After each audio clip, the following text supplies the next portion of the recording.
Okay, thank you. It's 5:30 on April 15th, and we are going to call to order the regular meeting for the Planning Commission. The land that we know as Squim was once inhabited solely by First Peoples known as the S'Klallam people, represented by the three tribal governments, Lower Elwha-Klallam, Jamestown S'Klallam, and Port Gamble S'Klallam. We serve as stewards of the land within the city of Sequim with the same care and consideration the S'Klallam tribes has and continues to provide. This acknowledgement is a respect to the S'Klallam people and their history. The Planning Commission serves as an advisory body to the City Council. The purpose of the Planning Commission is to provide guidance and direction for Sequim's future growth through continued review and improvement of Sequim's comprehensive plan, zoning, code, shoreline management, environmental protection, and related land use documents. The Planning Commission will have all of the powers and perform each and all of the duties specified by Chapter 35A.63 RCW as amended and set forth or amended by ordinance. Roll call. Emily, can you please take roll call? Absolutely. Commissioner Kuntz? Present. Commissioner Cummings? Here. Commissioner Fane? Present. Commissioner Hewitt? Commissioner Lefebvre? Here. Commissioner Mihalik? Here. Thank you. Okay, thank you. Let's stand for the Pledge of Allegiance.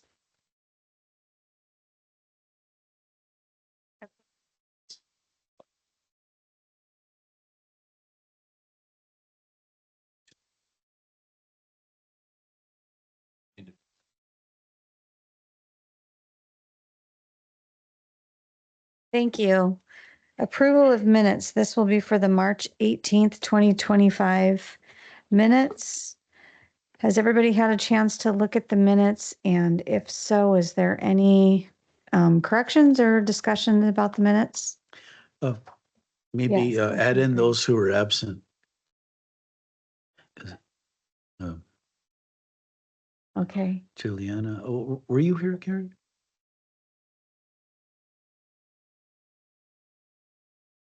Oh, yeah. Okay. Okay. Okay.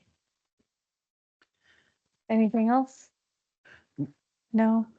Okay. Would somebody like to motion to approve the minutes with the corrections?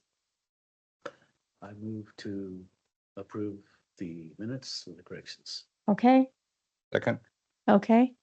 All those in favor, please raise your hand. Okay. Any opposed? Okay. Minutes are approved. Thank you. Public comment. General public comment will be heard at this time. Each person is limited to 3 minutes. For those wishing to speak on public hearing topics, which we do not have tonight, please hold those comments until that portion of the meeting. Seeing no one in the room to offer public comment. Emily, is there anybody online? No one online. Okay, thank you. So now we are going to move to new business, which is the 2025 Comprehensive Plan Review Kickoff. Thank you, Chair, and I appreciate your enthusiasm. I know that you've all been waiting for this for a long time. And one of the things that I do want to point out is that, we do appreciate your patience while we're working through this. And there is we're going to have some discussion tonight, obviously, but we are going to talk about the approach, what the Commission's approach to the comprehensive plan, what you're expecting, right? We are going to talk about the schedule and the implications, sorry, it's been a long day, implications of that preference. And then again, when we talk about your preferences for the comprehensive plan, we'll talk a little bit more about that. And then finally, presuming that there's time and we have the stamina to continue on, we'll talk about Chapter 1 and the introduction vision statement associated with that. So when we talk about the approach to the comprehensive plan, what we are discovering is that we weren't aware what SCJ's approach was going to be when they were drafting the comprehensive plan. And that was in part because we had not been receiving documents from them for a variety of reasons. And now, as I think I alerted to the commission a week or two ago, we've received some documents from them, and we now have a better understanding of what they're thinking in terms of the comprehensive plan. And what SCJ's approach has been, as you can see from the chart that we've provided, is that they're looking at dusting off, for lack of a better word, the existing comprehensive plan, which is a perfectly acceptable way of conducting business if we are in fact happy with our comprehensive plan. And then, of course, that also includes the state mandated elements required by commerce and state legislative changes. So it would still be, an absolutely legal comprehensive plan. And of course, the narrative would be edited down and streamlined and the jargon removed and all of the other things that the Planning Commission had requested previously. But in reviewing these materials and getting these together, the question presented itself as what exactly is the commission's preference on the direction of the comprehensive plan? And that was a question that staff could not answer. And so we want to engage the commission in that conversation on, do you want a revised version of what our current plan is, which is a perfectly acceptable route, or are we looking for something new and something different and some different, what's the word I'm looking for? Options, housing options, zoning options that don't currently exist in the plan. So with that, ponder that, and I'm going to turn this over to Carla, who's going to be much better suited to answer your specific questions than I. But we felt that it was important to ask this commission that question before we start going too far down the road, and make sure that we are all on the same page with SCJ, because if we're not, this is the time to have that conversation. So thank you, Christina. So I think just to follow up with that, and then we'd like to turn it over for Planning Commission discussion, is that when we did get our first deliverable from SCJ, we asked for the goals and policies from the land use chapter and the housing chapter as that first deliverable, and what they provided us is what's in your packet. So a cover memo kind of summarizing their work, and then what they did was they provided a table that shows what the existing policy is, kind of what their approach to that policy was, and then the final column is their proposed revised policy. And again, like Christina said, this is can be a very common way of approaching comprehensive planning. But what we didn't see actually was a lot of new policies, and maybe some things that were reflective of the public engagement effort from last year. And so like I said, we wanted to start this meeting off with just a check-in with you to say, what are your expectations of the comprehensive plan? Now, of course, a draft chapter is not going to look like that chart, but that's what they delivered to us. So we would, work with them on getting, narrative. But there is an opportunity here to set aside the existing plan and take the parts that remain relevant and that we like, but to really look at the comprehensive plan as a new document. It's the difference between when you're in the computer and you open up a blank document, or you open up the existing document and you're going to start doing edits to it. And so what we heard during the public engagement is that there seems to be an enthusiasm and interest in taking this opportunity to kind of look anew and look afresh. And so we wanted to hear what your thoughts are on that. And either one, there's no wrong answer.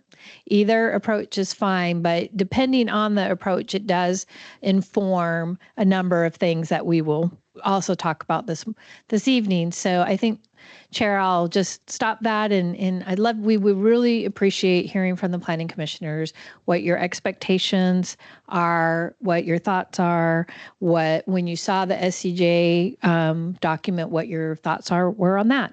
So. Okay, thank you. Does anybody have anything they'd like to contribute right now? Yes, Larry? I thought we were going to do everything fresh.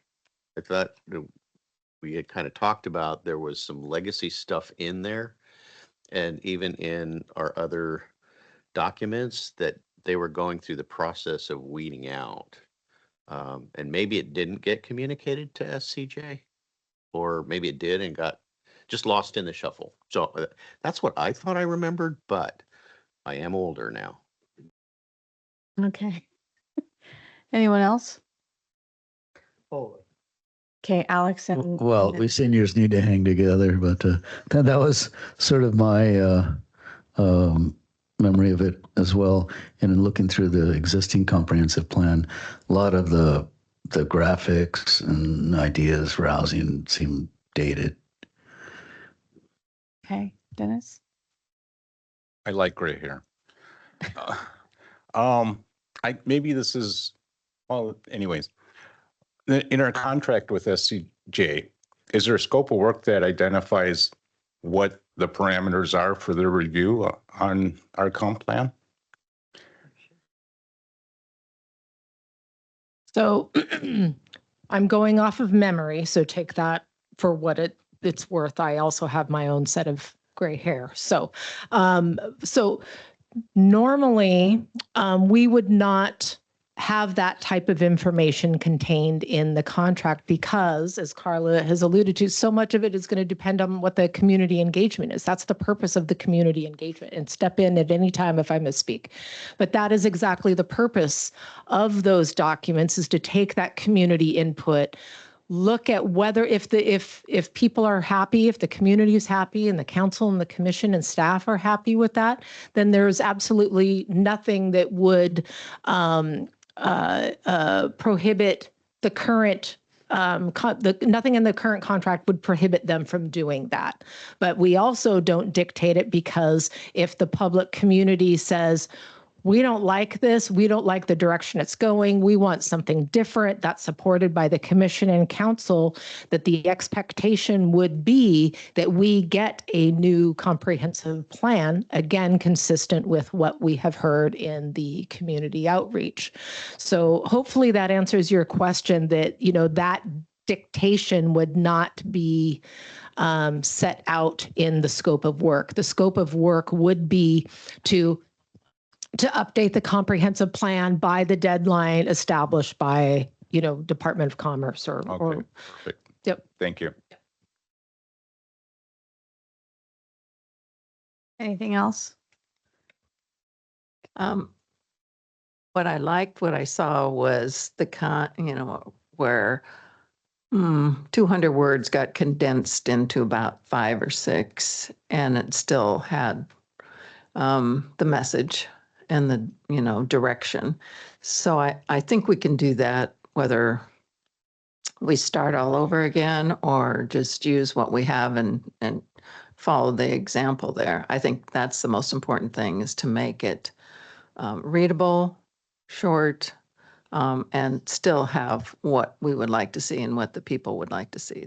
And thank you very much for that input. One of the things that I think is critical for this group to understand is, and actually ended up being one of the reasons why we decided to hit the pause button and check in with the commission, is that the narrative that is before you tonight, we had to go back, staff and Carla had to go back and create that, because that was not provided to us. So it was, Carla and staff who stripped down the jargon, right. And I don't want to speak for Travis here, he's certainly able to himself, but it was the conversations between Travis and Carla and I about, what are we seeing here? What are we doing? And so regardless of which direction the commission were to go, we can commit to not having verbose, wordy narratives, right? Concise, to the point, provide clear direction when warranted, guidance and policy language when warranted as well. So in terms of style, what you saw was Carla's style, and staff style, but the information contained therein was essentially the existing comprehensive plan. Is that fair? Oh, in chapter 1. Oh, no. Sorry. Okay. That's okay. All right. So then please clarify. Yeah. Well, we'll review chapter 1, the introduction, later in a little bit. So They're just talking about the like mhm. information and stuff. Are you talking about the table from SCJ? Yeah. So they definitely, SCJ did hear loud and clear from the commission to edit and condense and to get out jargon. So that's actually one of their primary goals, was to but their starting point was the existing goals and policies. And I guess like you can do it differently. You can take a look at goals and policies from a different source than the existing comprehensive plan. And it could be a mix of a mix where you look at the existing goals and policies and look at the commerce guidance and look at, what other jurisdictions are doing to be more modernized and relevant for kind of the housing crisis. And so there is a anywhere on that spectrum, the staff, we could direct SCJ or the staff can do it. So really the question was, I guess, for Christine and I and Travis, was what we got from SCJ, is that what you're expecting to get from SCJ? Because we weren't sure that was what we were expecting, and we just didn't know if that was what you were expecting. Okay, thank you. I'm going to let Karen go and then you, Eileen. When SCJ came in and we started this, they had asked, and we discussed the policies and what was in the comprehensive plan pretty thoroughly during the first or second meetings that we had with them. And we agreed the policies that were in there, we liked the policies. We didn't want to see them edited out, but we didn't like the length of the narrative of the policies. They were too verbose. And that's where editing them down to agree with the GMA, as it has changed through the last 10 years, was their primary goal. The other thing was whatever came out of those public meetings and the people said as far as new zoning or new concepts that SCJ presented, and that paperwork they should have already given you on those and what the public perceptions were. Is that something that you've received?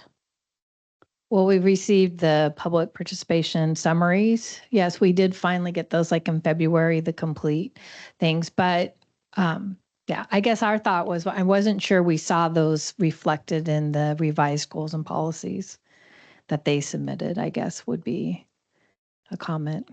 So. Yes, Eileen. Since I never know what day it is,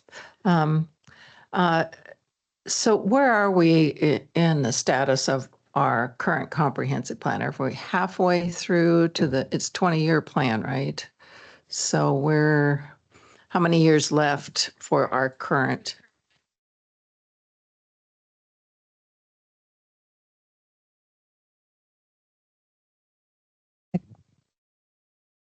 $2037, Okay. 2036, something like that. So that's the 2016. Yeah. Okay. 2016 to 2036. So that's the current comprehensive plan timeframe. And then the one we're working is the 2025 to 2045. So I guess I was just pondering whether timing to start fresh now or later at the next update that we have to do, or work with what we have now and do what we're required to do, and wait to start over at a later date. Mhm. I don't That's an option. So the comp plan cycle is 10 years. So you would be starting the effort in probably 2034, 2033, 2034 for a 2035 update, and then that will be 2035 to 2055. So it is rolling, and you do have comprehensive plan amendments every year. So and it is, I mean, I've had jurisdictions that was their direction to me, was like, take what we have and just add to it and revise it and modernize it. And that is what we can do. There is an opportunity to take a more methodical approach to it. And that's what we're asking, if that's something that you would like the staff in SCJ to consider doing. I mean, they're taking that chart, and they're providing us a new chart like every 2 weeks. So they're looking at so it's a very quick review. And it's if the goal really is, and I'm sort of maybe hearing this bubble up, if the goal is you don't like all the narrative, but the goals and policies still feel sound to you, then their approach is fine. If you were like, there are some goals and policies that we like and we should retain those, but we do want an opportunity, since it does come around every 10 years, to kind of take a look at it and have more robust conversations, maybe around the land use, where we take a look at the land use map and have some conversations about that. Like our last meeting, we talked about a variety of housing types. We will have to still have those conversations. It can be simply done as a goal and policy in the comp plan, and then those conversations happen during the development regulations, or we can have some more robust conversations here at the comprehensive plan level. I know that I understand that this may be a difficult decision just because you were at the beginning of a comp plan, and you know it may be hard to contextualize it. So there really isn't a wrong answer to this at all. So it's really what I guess Christine and I, just being kind of new on the block here, we just wanted to make sure that we were going to do what your expectations are for the comprehensive plan. Okay. Eileen, do you have something else? That's okay. Curious today. So I guess I'm thinking of your time, our time. If we started over compared to just brand new, refresh the whole thing, rather than just go line by line like they're processing, what would be the best use of our time? Do you think one or the other would take more time? And I know there's new things like the housing they'll be new, but I don't know. Certainly bringing forward these tables that SCJ is creating. I mean, that's a quick, efficient use of your time, is that we can bring them to you at your meetings as they develop them. And you can say, yep, they sound good, or you have some edits to the goals and policies. And then we can cycle through reviewing those tables. And then we would put together with SCJ, a comprehensive plan where we would add much shorter narrative, and we would put in those goals and policies. That would be a very efficient method of doing the comprehensive plan. And we have a schedule that's in your packet. It's aggressive, but it's based on that approach. So the schedule that's in there is based on bringing you forward chapters as we get them from SCJ, and then having you take a look at them, giving us feedback on the goals and policies, and then wrapping it all up by writing the chapters and having a draft comprehensive plan by August. The taking a breath and maybe having the staff start considering the future land use map will take it will take more time. It will. I mean, that's the reality of it. And your work could still look the same. To be honest, your work will still look the same. We will still be bringing you something, whether it's in a table format like SCJ or a list of goals and policies or a fully developed chapter. that can be your preference. And that might be one thing that we actually had on the list today to talk about, like, what would you like to see from us when we start getting into the rhythm of delivering packets? But we would need we would ask for a little bit more time to flush that out and work with the staff. And I guess I'll give you an example, because I do appreciate this question and I do think it's relevant to the conversation. And so Travis, be ready, because I'm going to put you on the spot here for a second. But for example, I had started working on drafting a housing chapter based on the comments that are the goals and policies that SCJ provided to us. And it was done relatively quickly. It was like, okay, here's a quick response to the goals, the policies from SCJ, editing the narrative to really short narratives, and meeting the commerce checklist guide, the commerce requirements. And I sent them to the planning staff for their feedback. And I'm going to summarize, but I am going to ask Travis to speak a little bit to it, where it's like, well, I thought we were going to talk about some other things here.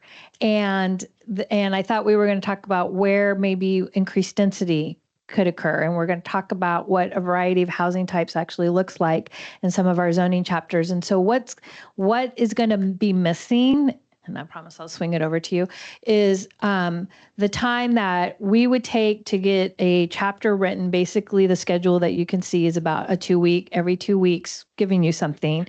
I'm letting you know now that nothing's written. Like, all we have from SCJ is these charts. They did send us some charts last week for a couple other elements, but that's what they're giving us. We can ask them to start working on chapters, but that's what they're delivering right now. So starting with that, adding kind of my information and knowledge and experience into goals and policies.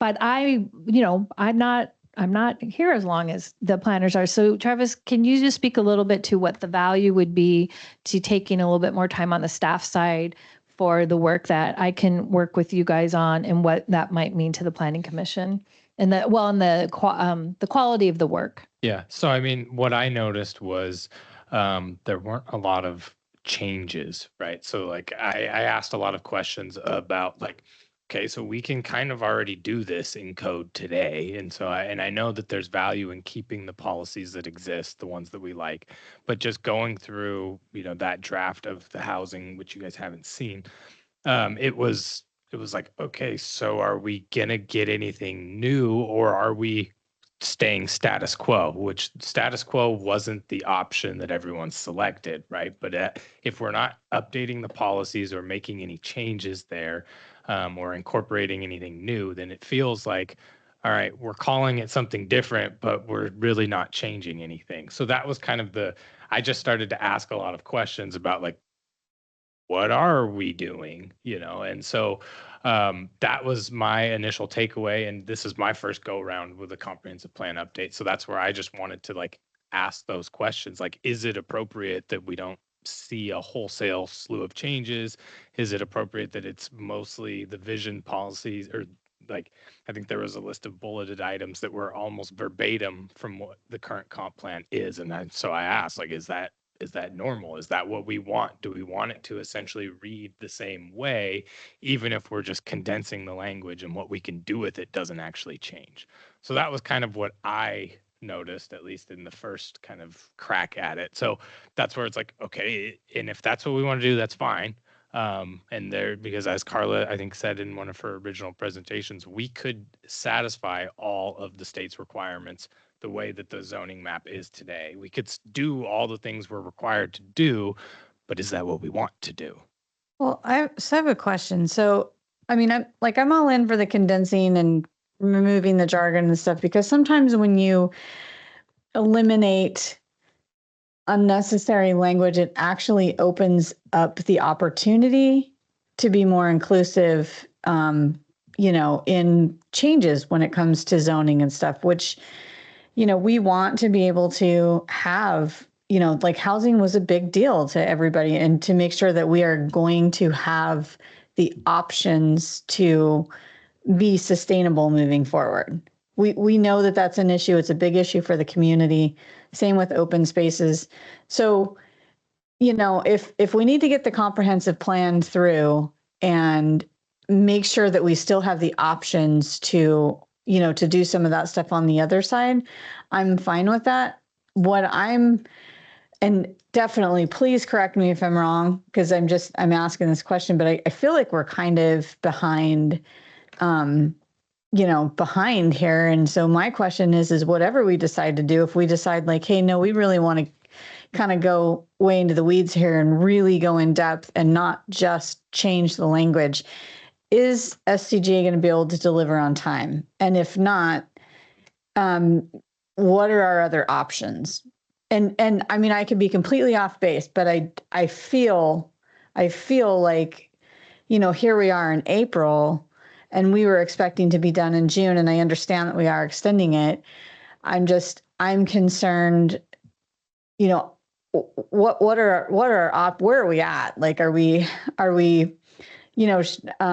desperately bailing water out of the lifeboat right now? Or are we sailing pretty smooth? Are we going to have to work at, I mean, where are we at? So, thank you very much for asking the question. And I think as you and Eileen know a little bit, that since Carla and I have come into this, it's been very much like, and full disclosure, when I approached her about assisting, it was, hey, we've got the comprehensive plan. It's with a consultant. We won't have to worry about that, right? It's that, just some minor technical review of things, all of that. And what we're finding is as we get through this process, and there's a variety of reasons for it, and I don't think this is the venue to have that, but there was a variety of reasons why the work that we would have expected to be done last year was not done last year. And it is,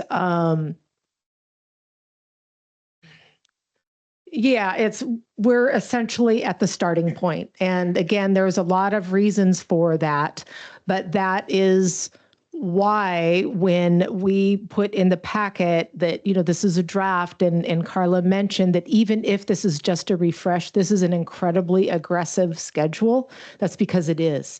It is because we literally just adopted last night at the council meeting, the public participation plan that we were doing a year ago.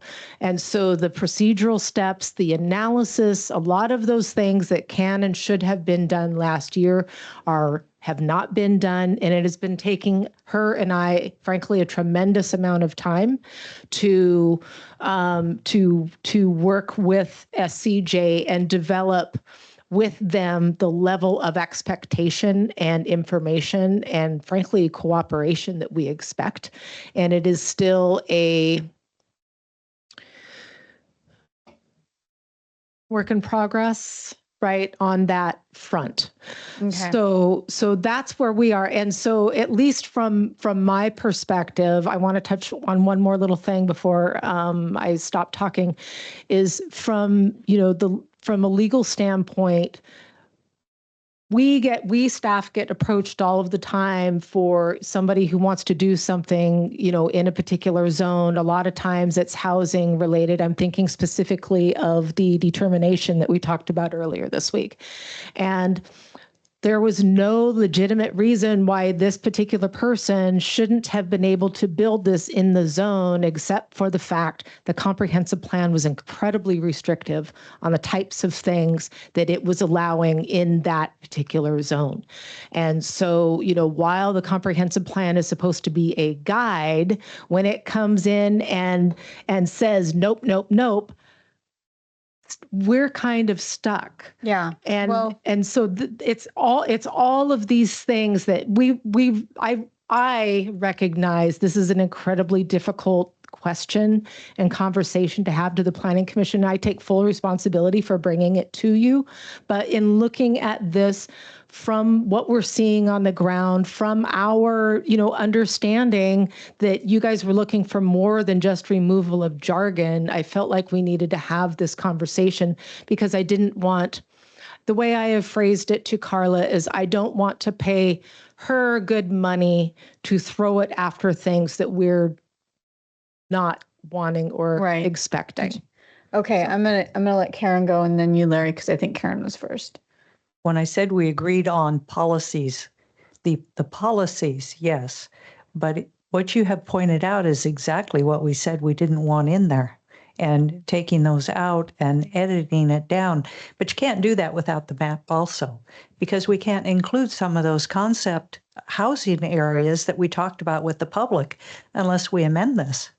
We had a whole area downtown that right now we don't have any way for the builders to do because it's not allowed in the zoning. And a comprehensive plan has a, what is it, the technology zone? It doesn't, people ask all the time, what is that? And it was, so those things need to be done.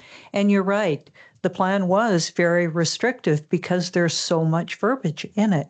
A policy, the policies conceptually are good. They needed to be updated, but the plan itself, yeah. Right. These aren't Exactly. totally the plan. The land use map is the plan, and the land use designations and the policies. And all of that work can get done, but again, is the approach, let's take what we've got, dust it up and send it forward. The time that it will take for me to work with the planning team to get a foundational approach and then bring it to the planning commission. I guess that's what we're asking. And it could be, and it probably will be, mostly the land use chapter and the housing chapter. And it may be that the economic development chapter is mostly fine. And, the Parks and Recreation chapter can be updated per the city's most recent PROS plan. And so, but I guess that is ultimately the question is, do you want us to take the extra time to, at least for the places that we should take the extra time to ensure we're getting it right? Okay, Larry, do you want to? Well, so now I'm a little conflicted because I'm hearing we're kind of behind the eight ball a little bit, right? Yes. Waking up at 3. Yes. Okay. And I don't want to wake up at 3 a.m, right? So I appreciate, you guys are kind of setting this, and I think we've gotten to, this was the vision.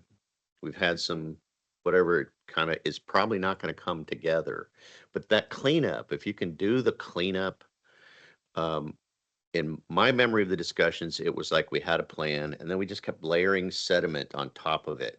And it became really ugly, to use a word. And so if you can clean it up, I guess it's Yeah. really, none of us want to be like in here 8 days a week, right? Doing this stuff. So, I could function with if we could get it cleaned up and get rid of some of the layers of dust and stuff in the plan. I could go that route. I could be okay with that as well, as long as it allows for some of the priorities that the public has voiced, that we would still be able to, that we're not stuck like Eileen was saying, that, some of that stuff like the technology zone and, and some of that stuff is pretty, specific. I mean, is there a way for us to remove the jargon, kind of eliminate some of the boundaries, so to speak, so we can make changes? I mean, it doesn't have to all be by December, but are we able to get this through and then, come back and really do a deep dive into land use, or does it have to be done at this point? So I'm going to turn this over to Carla, but I just want to make sure that everyone understands that the draft schedule that was provided, that was without doing any heavy lifting at all.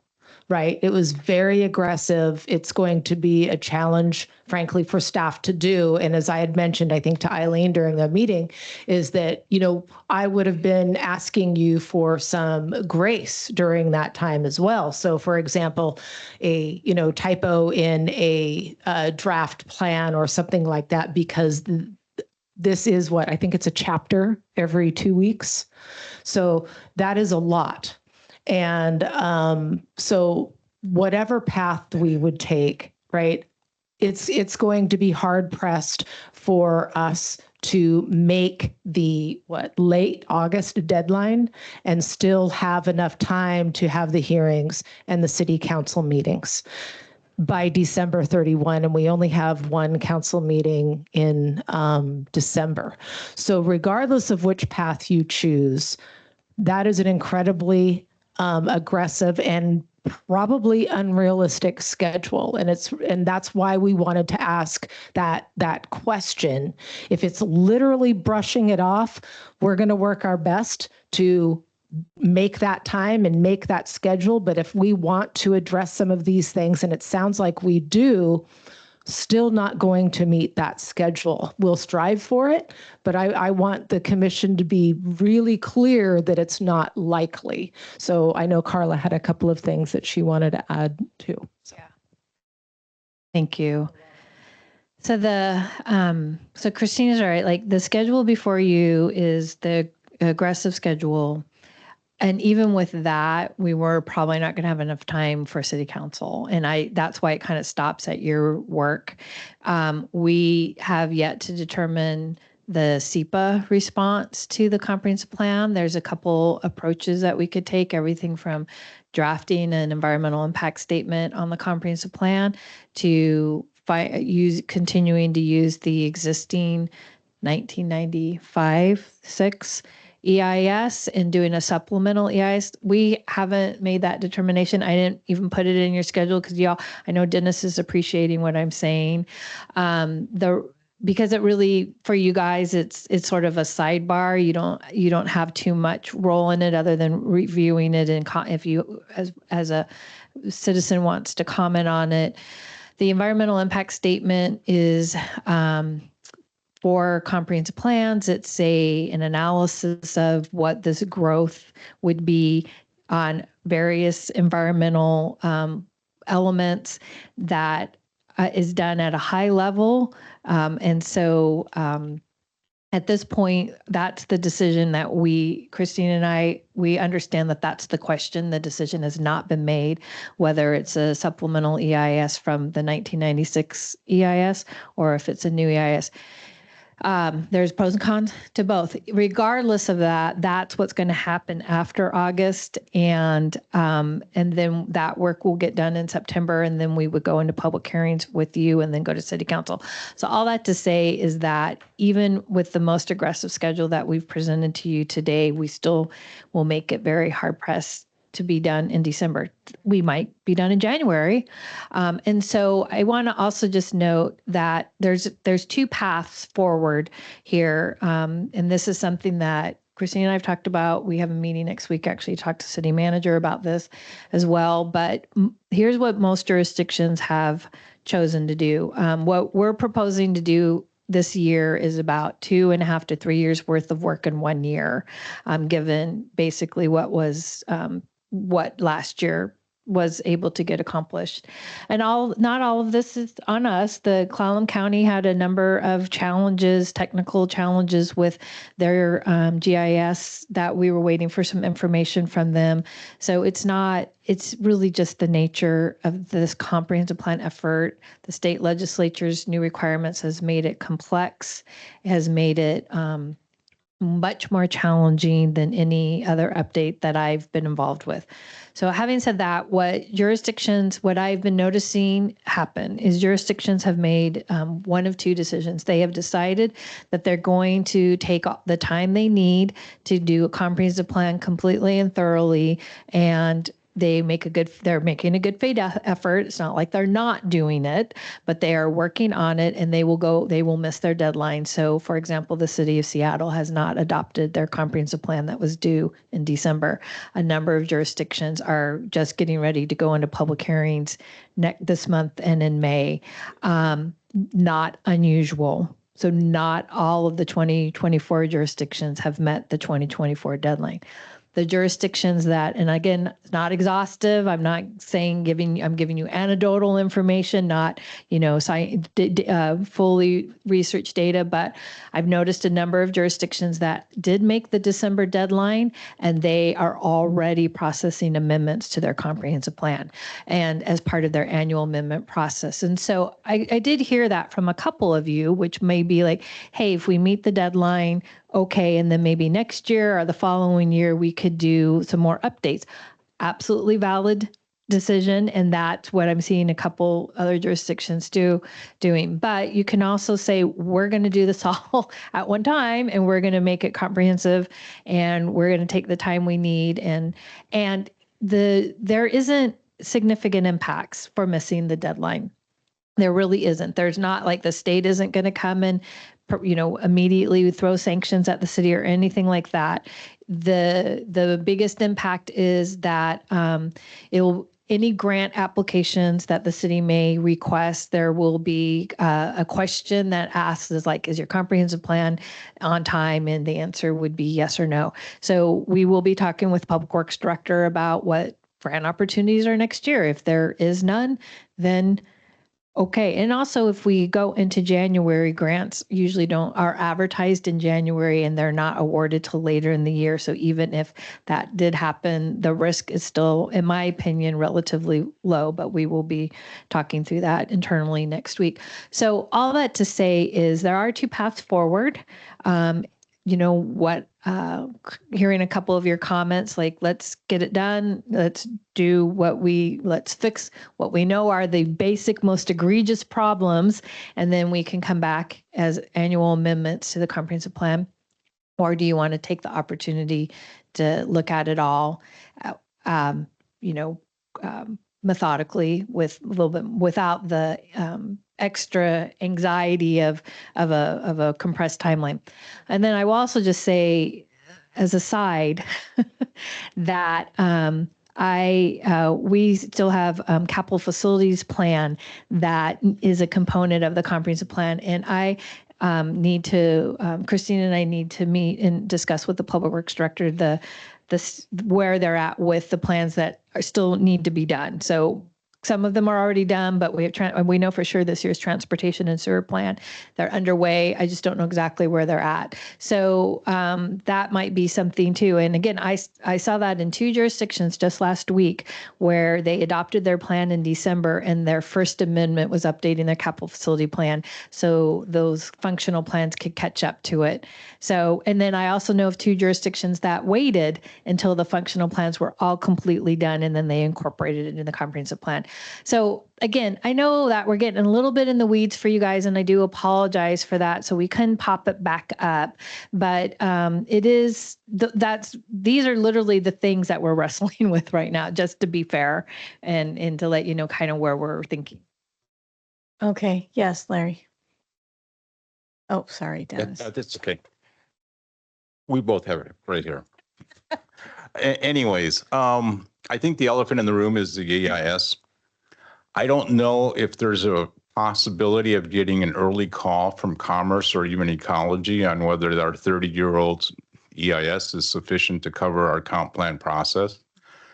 It might be worth looking into, because that's going to be a deal breaker for making it this year if we have to do even a scoped EIS. Right. And being the non-planner between the two of us, that's one of the reasons why we're still kicking it around, is because on one hand, it's like, okay, well, if the population projections are still valid, maybe it makes sense. But then as I sit there and start thinking it through, it's like, okay, but I also know that the state legislature has really aggressively, frankly, increased the density requirements in a lot of things. And I can bet that little Squim in 1996 wasn't thinking about some of the density, right? And where are those density centers going to go? I would be willing to bet that they're not included in that EIS. So those are that's what we're wrestling. We're not looking to do it for fun, I can assure you. But so, yeah, point well taken. And, you know, we are wrestling with that for exactly that reason.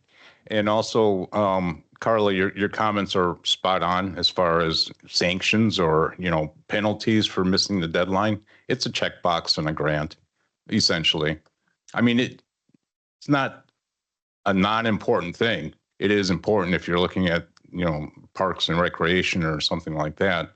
And the other important thing is we do have an annual update process that we can look at pieces of our comp plan if we feel that, you know, it's good enough to go now, but we still need to do some deeper dive into certain sections of it too. So thank you for your comments. So if we move forward with just, you know, kind of getting it dusted off and put it through and then make the changes, do the deep dive on the things that we need to do. When we make amendments, is SCJ going to be able to deliver that on time?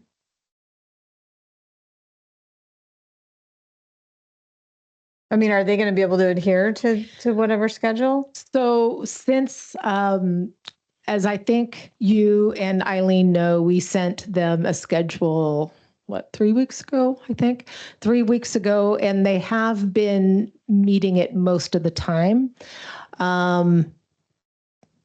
Theoretically, they would be able to meet it, but one of the things that that we have been wrestling with internally is how much time we need to go back and, you know, revise their work or something like that, because what we're finding, and I'm going to again ask you to correct me if I misspeak, but from where I'm sitting is that if we're not detailing our expectations down to the gnat's eyebrow, then it ends up, okay, but we asked you to do this. We asked you to do this. We asked you to actually cite your sources for the land capacity analysis. Those types of things, and that, you know, it ends up being something that falls onto Carla's plate. And I am fiscally conservative enough to where I don't enjoy paying people to do a substandard job, Right. frankly. So, Carla, did you have anything you wanted to add to that? So, okay. And I realize that that's a little bit of a strong word and one that I would normally would not use in this type of venue, but I've already had a conversation or two with them about expectations. And so again, they're technically meeting them, but it's how much time do we want to spend to go back and, you know, work on the narratives and that sort of thing. So all that to say is that we're looking at a lot of things, and if we find that it would be more efficient to do something different, we're open to that as well. But they have been meeting it, and so, you know, a conversation with them, and you know, now that we've got or will get confirmation from the commission, very clear expectations, that may resolve that. But at this point, I don't want to, frankly, babysit. Right. Okay. Well, and I just want to make sure, like, you know, if we do, because, you know, if we do move forward with cleaning it up and then make the revisions, I just want to make sure that we don't lose sight of the input, you know, that the public gave us, because that's important. That's what, you know, that's what one of the biggest considerations for us. And I just want to make sure that even if it's like, you know, we're going to be able to take care of this in, you know, the revision process, that's fine, as long as we keep that at the forefront of our work. Larry? Can we set, as we roll this out, Can we set, here are the revisions we're going to do and when we expect them to be implemented? To your point, we hit X deadline, whatever, to get it done, because this is a very complex thing. Here's what we left out, and here's when we'd like it added back, and put that back on the amendment, maybe a calendar or something like that. Yeah, is that reasonable? I'm not sure I'm quite understanding your question. Is that in order to have a fully complete comprehensive plan, right, everything would have to be done and turned in. And I think what Carla was saying is that, and I'll turn it over to her if she wants, but those, if the commission were to make the decision that we're just going to dust it off, not do a major deep dive right now in order to do our best to meet that December deadline, that is certainly an option. And then we could, I think, identify or docket those, the land use, the housing, economic development, or whatever that is, and docket those for next year. But frankly, you're just extending your workload, right? You're not really solving any problem. And the things that we are trying to address for the members of the public or for developers who are wanting to come in, those same issues are still going to remain through the end of next year, because that's when our docketing comes. We open our docketing up on May 1, and staff can add them all the time, but all of the comprehensive plan amendments all have to be reviewed cumulatively, which means we review them at the end of the year. So you've got a full calendar year of waiting for those revisions to be done. So can you do it that way? Absolutely. But just know that there's ramifications to that as well. Okay. Anybody else have anything? Yes. Okay, Alex. Okay. You mentioned something really interesting, like a little hidden gold mine. I think you talked about developers, or maybe it's one person with a project or something, and because of restrictive language, they were not able to do their project. And I think there must be a lot of people who go away in frustration and kicking the walls, saying, "I'm going to go to the county and or whatever, and give up on SQUIM." There must be a wealth of information of those behind, on your side of the desk that see that stop creative development and things that are, that would be great. We want to see diversity. We want to see all kinds of things happen, and not have all these empty lots and all the rest, or lose business for our city. So I would think that someone's that's been like working as a clerk or helping on some kind of a council, making administrative decisions or stuff, must have a gold mine of stuff they see that are been impediments and frustrations to people. And if we could kind of look out for restrictive language, look out for don't instead of should do this, that, the positives instead, is that as we read each chapter, we can also be tuned into it. And I hope those employees would have a chance to go over it to see what would smooth their work and just rid the frustrations of all of these would-be home builders and all the rest, be they little or small. Thanks. Yeah, and that's kind of the lens from which I am reviewing it, right? Because I will be the one, like I'll be tasked with being part of the rewriting the development code and the standards that are basically driven by the policies we're deciding. And so that's where I'm like, okay, so, if I look at this policy, what does that mean? Or is this still going to be the same restrictive? Like, am I going to be limited in what I'm able to write for development standards based on the policies that are there today? So, and I mean, we have a list of what we call code scrub, right? Where we have identified codes that either are problematic or that have restricted development in either way, or even just are burdens to our own process, right? So that is something that we keep track of, and that we will absolutely be trying to kind of clear the deck on those kinds of things as we have this opportunity. And so we want those policies and then those development standards that come from the policies to really mesh and work well together. And currently, like, there are some existing policies that would jive with some current development standards that we want to see. But if we want to, kind of push that, or, to incorporate the requirements coming from the state, it's going to require having new policies or adding it language to the existing policies that aren't as restrictive. So definitely. Yeah. Okay. Could just piggyback on that, just with the attorney hat on, some of the things that I've seen during my time, and I don't want to get into a debate about that here, but things like when the comprehensive plan prohibits private streets in any capacity. Okay, well, we've got a lot of private streets in our community.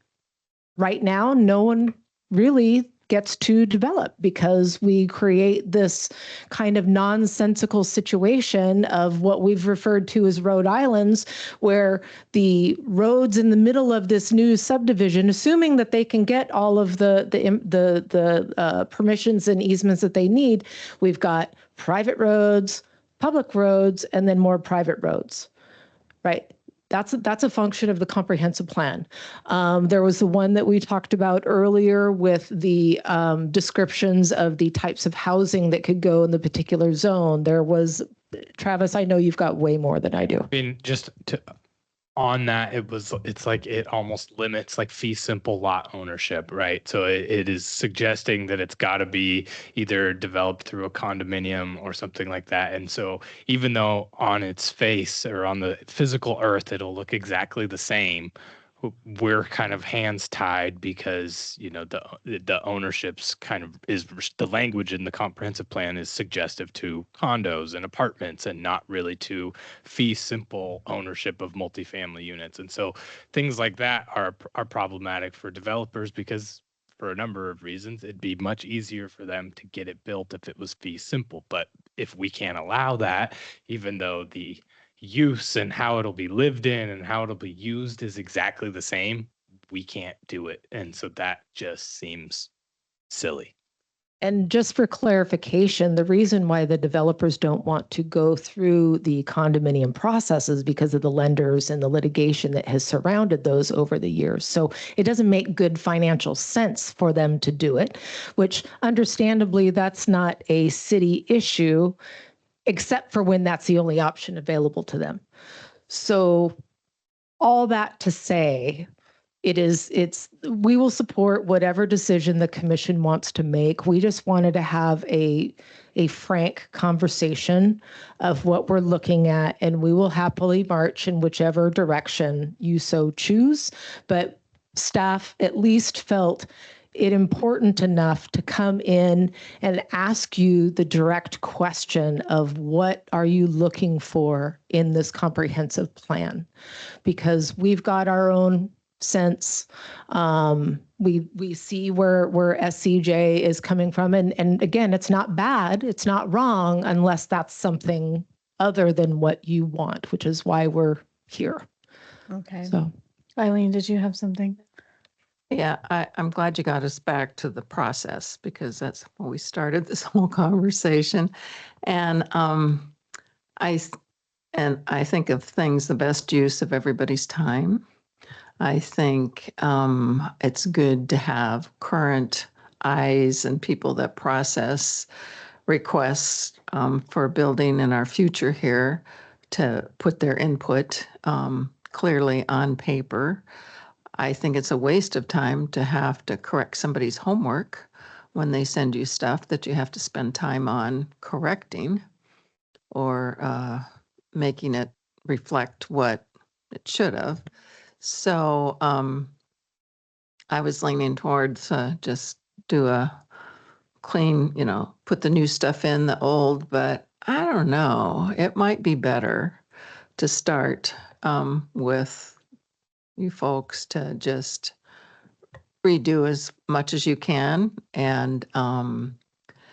but then we have this, our consultant that I don't know if they could keep up with the switch of changing direction or whatever, but I think we need to give some good guidance tonight because it needs to get done and the best way and the most efficient way. And so I'm leaning more towards starting over And than not. And not making the deadline, but getting it done right. and I would just add, We won't get the deadline. there is a very small likelihood that we would actually meet the deadline. And yeah. And so, and the only thing I wanted to add, and then I promise I'll stop talking, is that Carla and I have been doing a great job of good cop, bad cop. You can guess which one I am. And, you know, that would continue. So. Yes, Karen. Just one more comment. I think it would be a tremendous missed opportunity not to take all of the staff input because he's worked with it since he's been here. I mean, there are so many things he's seen that we've seen just the tip of it every now and then, but because we don't see the subdivisions anymore and we don't see those things come through here, you have a resource that if SCJ hasn't tapped, that's a missed opportunity. Okay. Anybody else? No. So I think we need to clarify how we'd like to move forward. Eileen commented. Does anybody else dust it off and try and ram it through, or spend the time to do it right? Yeah.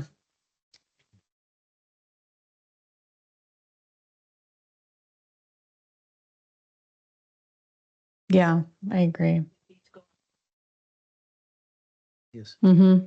Yeah, Yes. and putting something off for the future is saying, conditions will be easier in the future to do it, and I think that's probably not going to be the case.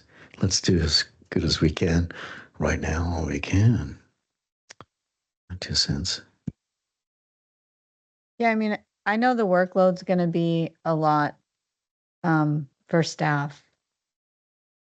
And I am sorry about that. And I'm sorry that you're in that predicament. But I do want to get it right. I think it's really important to take the time to get it right if there's not too much of a,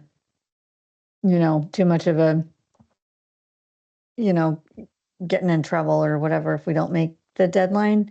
Is there a possibility that we could hit the chapters could we prioritize the chapters that we hit, and like the ones that we know are going to be a heavy lift, can we have those brought before us first, and then the ones that we know are going to be a little bit easier, or throw those in if you're still working on something, but. Absolutely. Yes, absolutely. And, that is exactly the type of thing that we were hoping, that at least that I was hoping to get from the commission tonight. And, I should have started out with this, but I want to express my apologies to the commission for kind of doing a bait and switch on you. But honestly, this didn't come about until we were getting ready for this meeting, and we had to do a lot of internal wrestling on it ourselves before we finally came to the realization that we're not doing anyone any favors by trying to shoehorn into this time frame. We're not doing anything for staff. We're not doing anything for the public. Frankly, we're not doing anything for you by having you work on these things that aren't reflective of what people want. So, I mean, truly, I am sorry for that. I probably should have given you a heads up. I will try to do better the next time, but ideally we wouldn't have this situation again. And this is just something that Carla and I are still getting into this. And sometimes we don't know what we don't know until we're at the 11th hour. So we absolutely could prioritize those things that we don't think are going to require a lot of work. Okay. And I appreciate, and I know I speak for the commission, but we appreciate the work that you're doing and getting us, trying to get us back on track. It's, it's been a lot and we do appreciate it. Anybody else have? Yes, Dennis. I can go along with doing a scrub. I think the other advantage to doing that is it's under one voice then. It's not like a piece from here and a piece from here with different, terms and technologies and, verbiage and all that kind of stuff. And it might give us an opportunity to look at the EIS and that piece of it too. As long as the city attorney is okay with us maybe missing the deadline.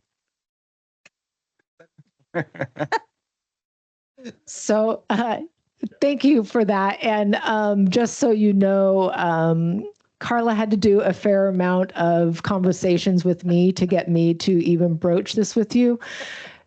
You laugh, but it was so true. But it was like, okay, and then we have to do this, and then we have to do this. Oh, by the way, here's the schedule, and this is with no mistakes. It's just like, okay, that's a lot. And so it is. I am comfortable with it. I can't speak for the city manager. We need to have that meeting with them as well and alert the council. But we felt like this conversation really needed to be had, given we were finding out what we were finding out and what that actually means. So, I'm not sure if we've got a consensus on the direction or not. I think for staff clarity, if you're done discussing this matter, I think I would certainly appreciate a vote on that, a motion and a vote on that, just so we have a very clear understanding of what the commission is expecting, because we would also want to relay that to SCJ as well. And the council, yes. Thank you, Carla. Okay. So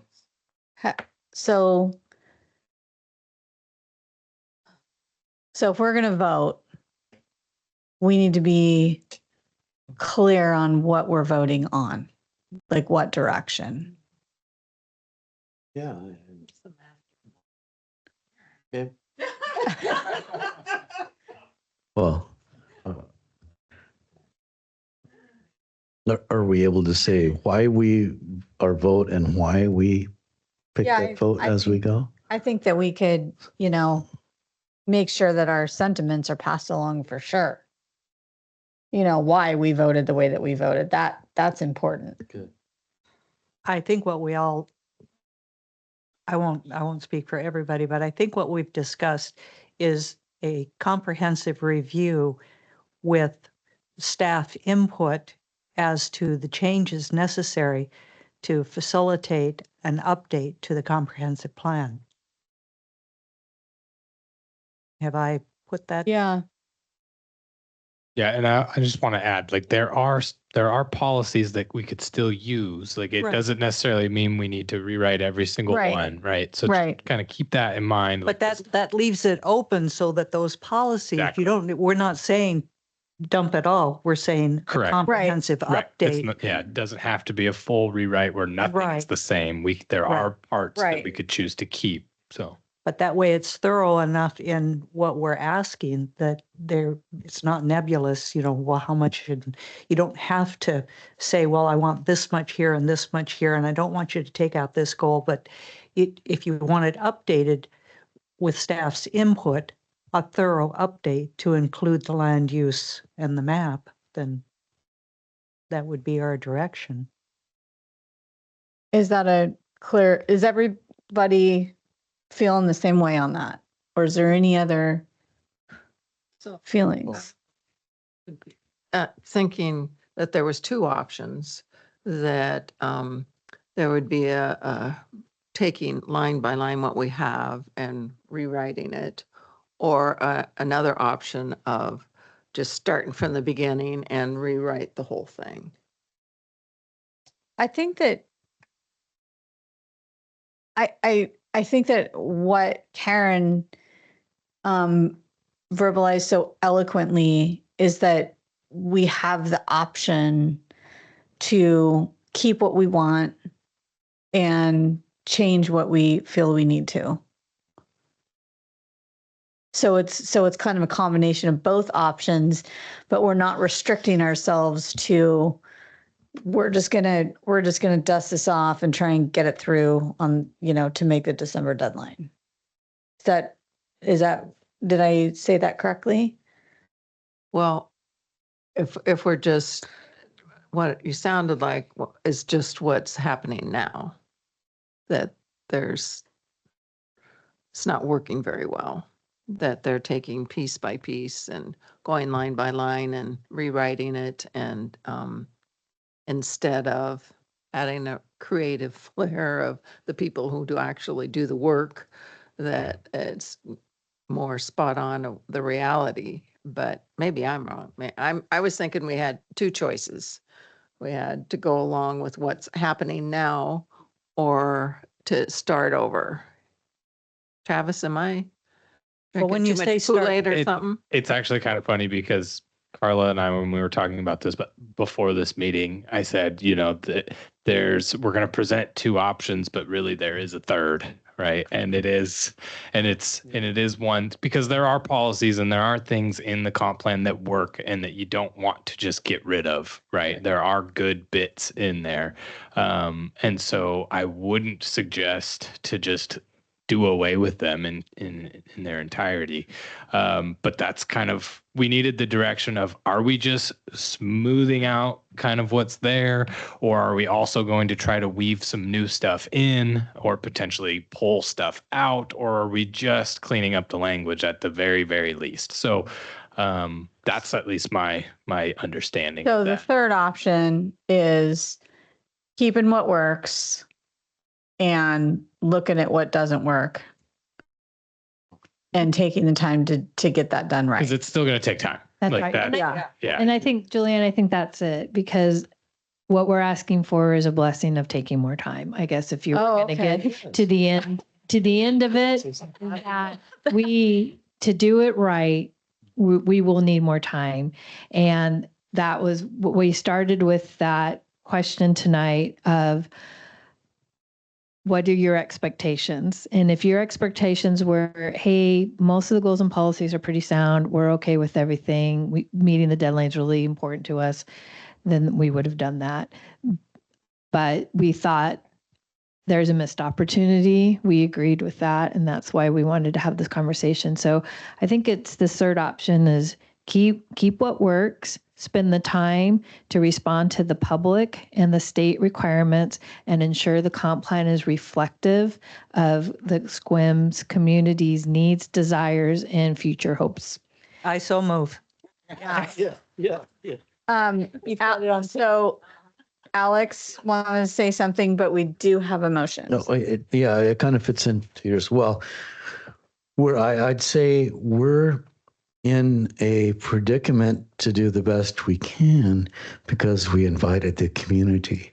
And they gave so much feedback. That guy Cole, they could visualize all these buildings here and there and spaces. And we learned families with kids, or the transportation guys scooterize the city, all this kind of stuff. They have shared their dreams and what they'd really like to do, and a more vibrant, exciting, livable place for those families that we've forgotten so long. And we owe it to them. Yeah. Thank you. Recognizing that there's a motion on the floor, but I mean, that was a huge component of our conversation as well, because frankly, it felt disrespectful. Yeah. Right. And so again, right, there is a perfect storm of things that evolved and reasons why, understanding difficult conversation to have with the commission. And again, sorry for the way that this came about, but staff felt like not only were we at a professional crossroads, but frankly kind of a moral crossroads as well as who we want to be as a community. So Yeah. Larry? One last thing that I think I would like to have conveyed to the commission is that we're acknowledging that it wasn't going to get done to meet the deadline under any of the three. And so it's not, Right. it really is, okay, we're not going to hit the deadline. Let's do the best version we can, right? And I think as long as that's conveyed, I'm comfortable voting anyway on the item, because that's the issue for us. Okay. And then one last thing from Alex, and then we'll.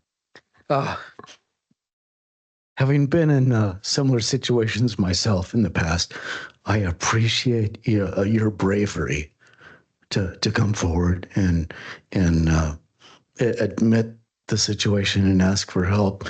And I hope it takes a huge load off of you to know that we're behind you and we trust you and we respect your honesty. And so that now you can go forward with a joy to create something beautiful instead of a harried, hellish deadline and horrible cost to your own souls and families and all the rest. But you can give the best you can. Yeah. All right. Do we have a second for that motion? Okay. So all those in favor of getting the comp plan done right, the third option, which is taking the time, keeping what we want. Well, it's been moved. Okay. So all those in favor, please raise your hand. All those opposed? Okay. Thanks. thank you so much. And, this really truly has been the 3 a.m. wake up for us. And just thank you for the conversation. Thank you for your input. And with that, I'm going to turn it over to you. Well, yeah, again, echoing Christina, thank you for the conversation and the input and the questions. And so we, in our hearts, we knew this was what we needed to do. We needed to engage with the planning staff. We needed to make sure that we were addressing concerns and questions and complaints from the development community.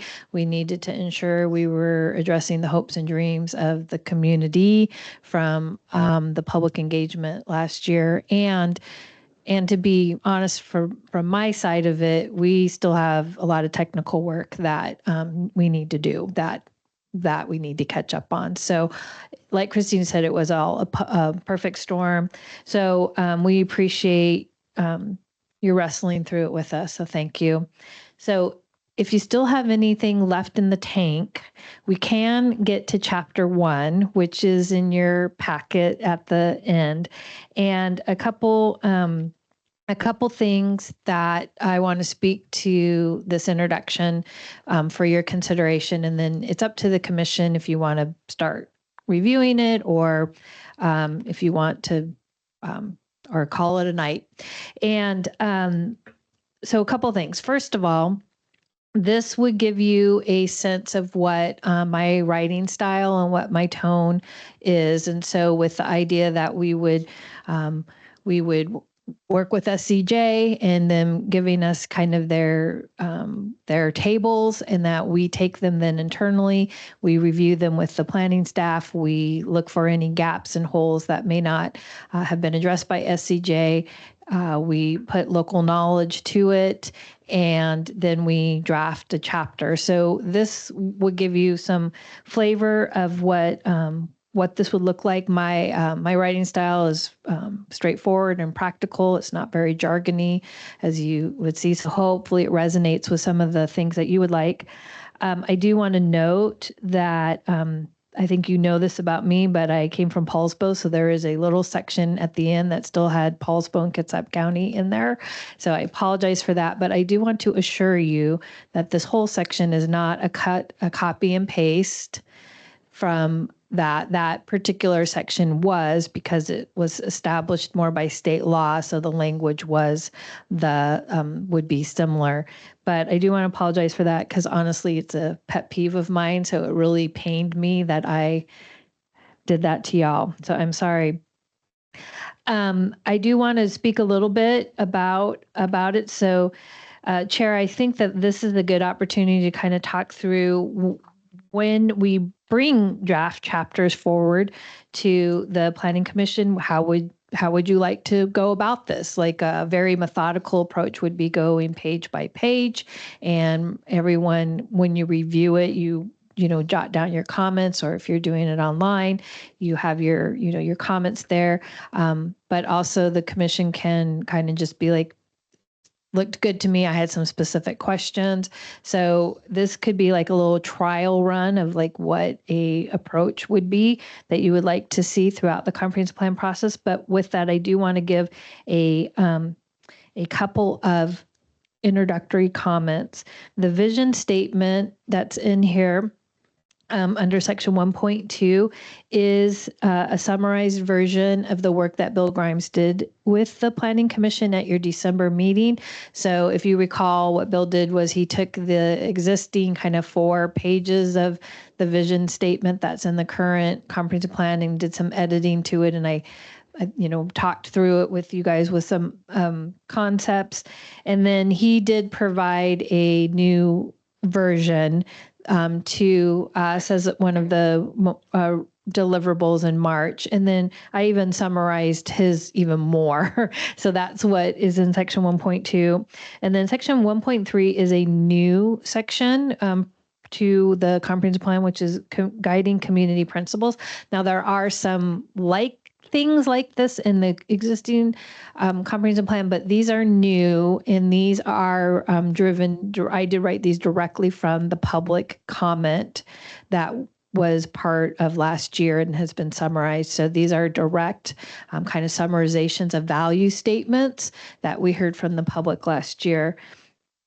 And then the final thing I would like to just highlight, and then I'll turn it over to you, Chair, for how you want to proceed, is section 1.6, which is towards the end, but it is the plan organization.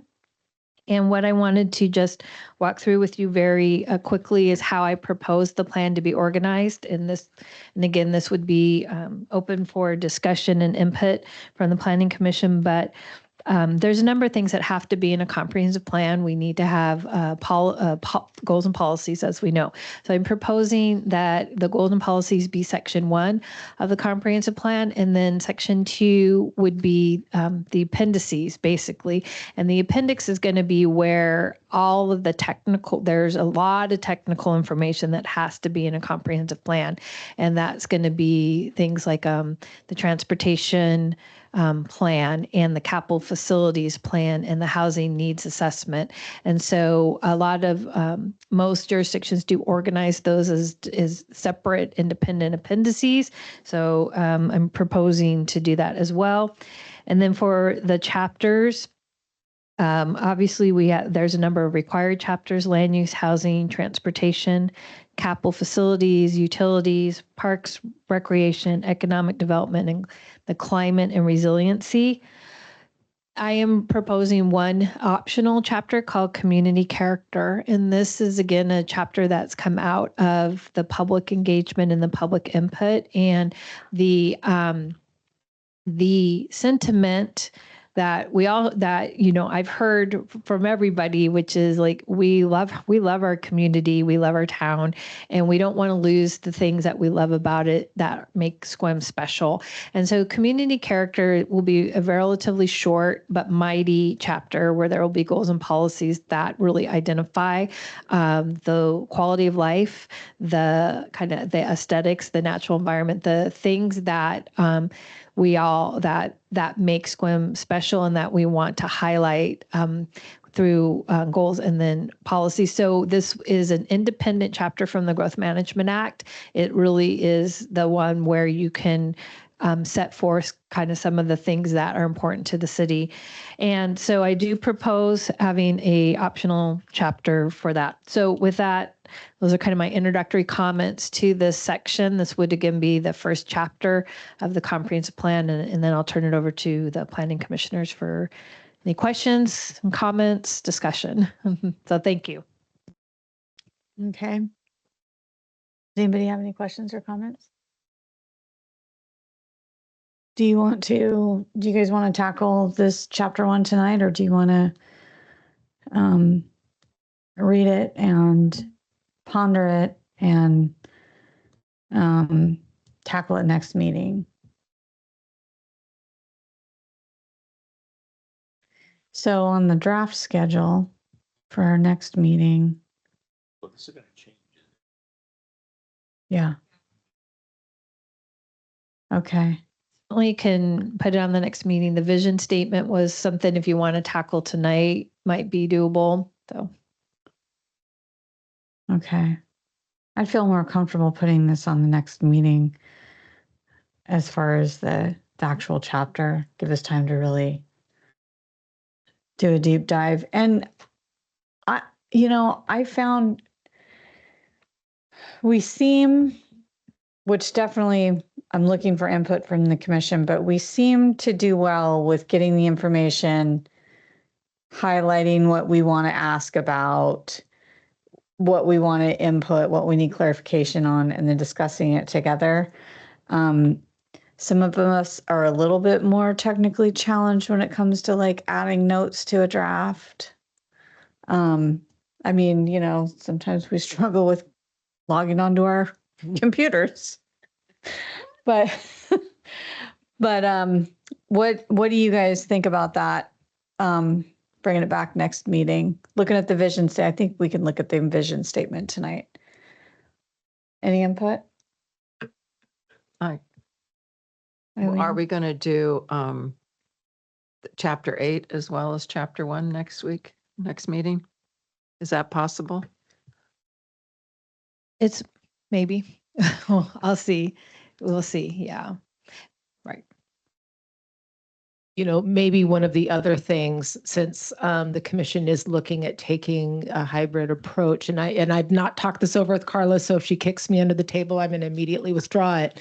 But because we have talked about, taking those things that we like from the current comprehensive plan and work, maybe that's where we start as well, right? We've got our vision, we've got the introduction. Maybe let's talk about the things, with staff input, with the public input, with the commission's input on those things that maybe we want to keep.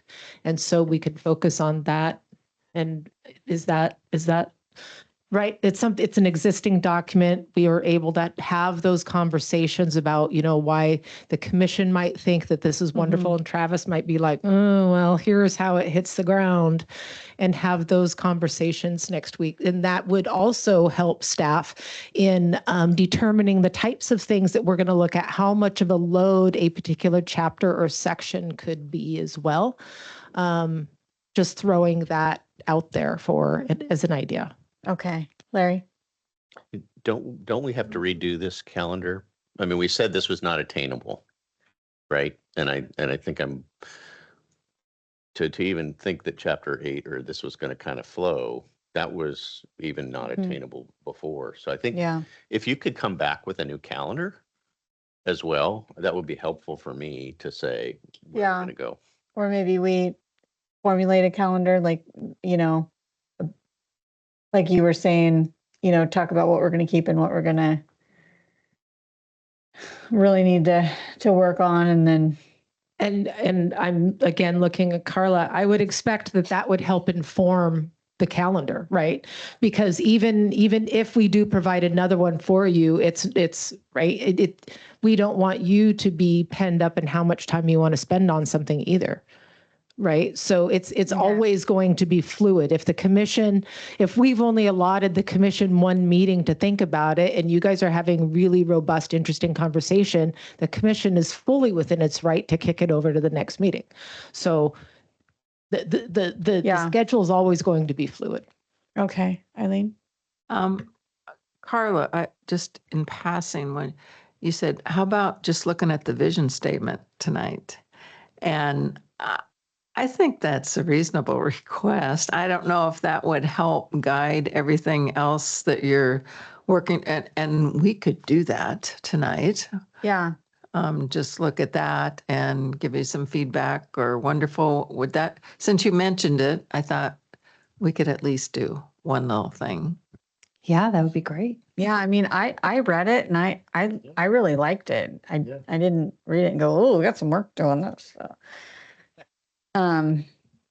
What do you guys all think?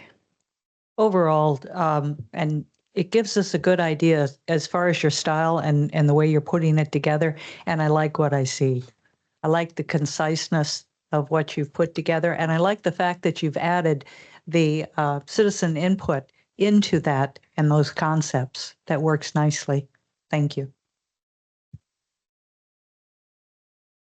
Yeah, I like the vision statement.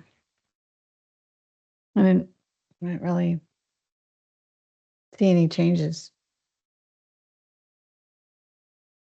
I would like to then ask. So we put one of the things that Bill put in here that I just kind of want to flesh out is that scenario number. Should we note that we have a hand up? I'm sorry. It's Nicole. Yeah. Yeah.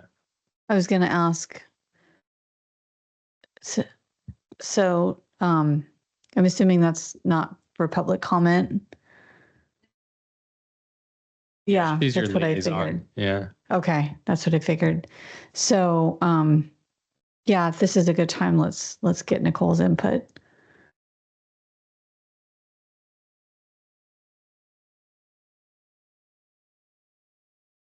Hi, thank you. I just needed some clarification because I couldn't hear about what are the ramifications of not meeting the deadline. Sure, that's a good question. So the only ramification for not meeting the deadline is that for any state grant that the city may apply for in 2026, there is a question, and it particularly applies to RCO grants. So it affects parks grants the most, is that there's a box there that says, do you have a valid comprehensive plan? And you could even still say yes to that. And so there is a note in there about have you met your GMA update requirement. And so we did mention that we will have a meeting next week to learn about whether the city is intending to apply for any RCO grants next year, to understand whether there would be an impact to that. The other thing is, as well, is depending on how further into 2026 we need to go, and we are talking about a maximum time into it. It's not going to go on, for the full year. Is that the grants that may be open next year do have a period of time where you can submit for them. And so if during that time, oftentimes RCO grants open like in January, February, and you have 3 to 4 months to get your application in. And so it may be that during that time we complete the process as well. So the impact may be none to minimal. So, and we just need to learn from Public Works whether they intend to pursue any RCO grants next year. Okay, so there's no fine, and considering the route that things are taking, we're not sure what grant opportunities might be available in the near future, but I really appreciate the Planning Commission having these difficult conversations and looking out for the interests of the priorities of the feedback that the SQUIM residents have given. And I think this has been an incredibly valuable conversation tonight. And I just wanted to say I appreciate all the work you're doing. Thank you, Nicole. We appreciate that. Okay, so moving forward, vision statement. How do y'all feel about the vision statement? Yeah, did you have something, Carla, that you wanted to say? Yeah, thank you. I just had a follow-up question. So Bill did add kind of a new a new term in the vision statement, which is called a mixed use hubs along Washington Avenue. And you'll recall that's bubbled up and come out of the different scenarios that he presented last year. And we actually talked about at our March meeting as well. And so Travis and I just wanted to kind of confirm that this feels right to you as the way it's being described in the vision statement. We're still working through, and we probably will talk to SCJ about kind of what that actually means practically for the future land use map and a zoning map as well. But we just wanted, while we're here, just to confirm that seems to be appropriate to be included in the vision statement.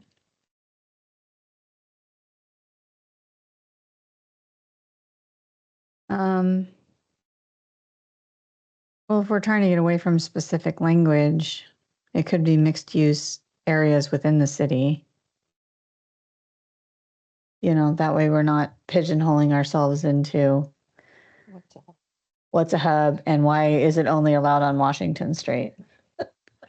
Yeah, exactly. And I think you're hitting exactly what Travis and I are like. So I don't want to be critical of Bill's vision editing because this is from the scenarios, but we also were kind of leaning that way to be like, it can still be scenario 3, but maybe not so specific. So it can be, if there's other places in the city where mixed use makes sense, we're not calling out one particular area specifically. So I liked what you said, if we said mixed use areas and kind within the city and just delete hubs along Washington Avenue.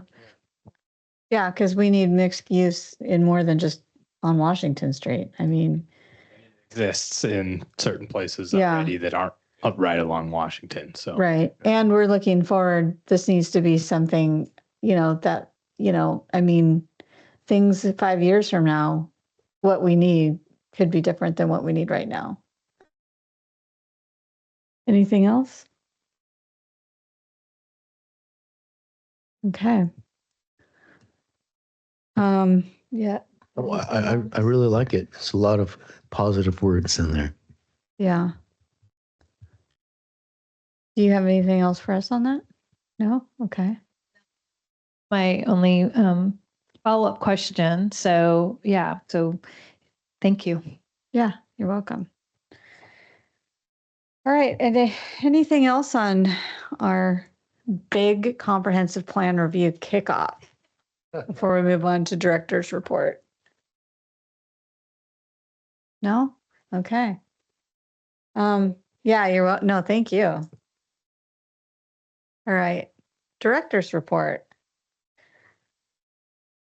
Director's report. Well, I'll spare you all from talking anymore because frankly, my report was the conversation that we had. And, in hindsight, Larry, thank you for pointing out how we probably could have streamlined that, but so much of this really was getting to the realization of where we are. And so truly thankful for the commission, for your patience, for your understanding, and for your commitment to giving everybody a quality work product. And I don't know if you have any other words as well, but I so appreciate everybody's insight, including Carla and Travis as well. And we're very excited to go on this journey with you. So thank you. Okay, thank you. Larry? I just want to say for me, it isn't a surprise with the staff turnover, with the meetings that have been canceled for one reason or another. And I know that's not a function of you guys. You guys have kind of come in and picked up the loose end. So it doesn't surprise me that we're in this situation. It shouldn't surprise anybody. And so I think Alex said it best. Thank you for coming forward and saying, hey. Yeah, we got to do this. So, and thank you for picking up the pieces, all of you. Yeah. Okay. So good of the order. Does anybody have anything for good of the order? Yes, Eileen. Kind of chatty tonight, aren't I? You are. What? Well, I had to be quiet all day today. I volunteer at the chamber, at the visitor center, and we had a training all from morning to afternoon. So that's why. But I wanted to share you some good things that I learned, and all of the stuff about our community. It was like, really? And so we heard from our museum some history, and if anybody knows Judy Stipe, she loves telling stories, and she told some great stories today and reinforced how important the museum is. So that was pretty cool. And then we got to meet the she's a director, or big part of our Olympic Theater Association.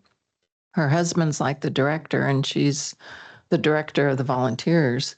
She talk about a powerhouse of energy, and they have like tripled the number of productions. When they moved here a couple of years ago, they just said, you only have 3 productions.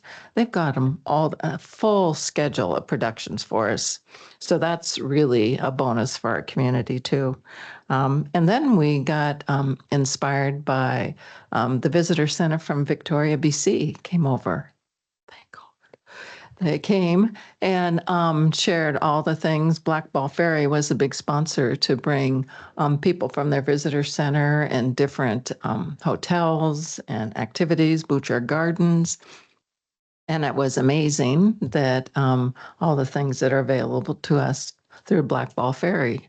So it was a very enlightening, inspiring day of all these good things we want reflected in our comprehensive plan of good things to do for people who live here. So just wanted to share that positive. Thank you. Mhm. May I have a comment to that? When we visited the visitor center, we did reconnaissance a year before we moved here from Minnesota. They knocked it out of the park. And they gave us a ton of stuff, They did an awesome job. Right, anything else for good of the order? I did have one question. I know that we had it posted, the opening for the Planning Commission. We received one applicant, okay. And are we going to keep that open in the hopes that we can get another one? Yeah, I talked to Heather based on the voicemail you left. She said, absolutely you can. I was going to ask you about what you think for timeline wise. We were thinking keeping it open till about May 2nd. Yeah, that's and fine. see if, what we Yeah. can get there. We'll repost it on the website and the newspaper, I think. And then, Okay. yeah, we'll go from there. Okay. And for clarity, I have no idea who put in for it. I just know that many times in my role as either serving on a board or in management, that usually you like to have more than one candidate, just if you can, because it's, it keeps the perspective of opportunity to more than just one person. So I think we should keep it open for, even if it's a couple more weeks. The second or the date that you proposed is good.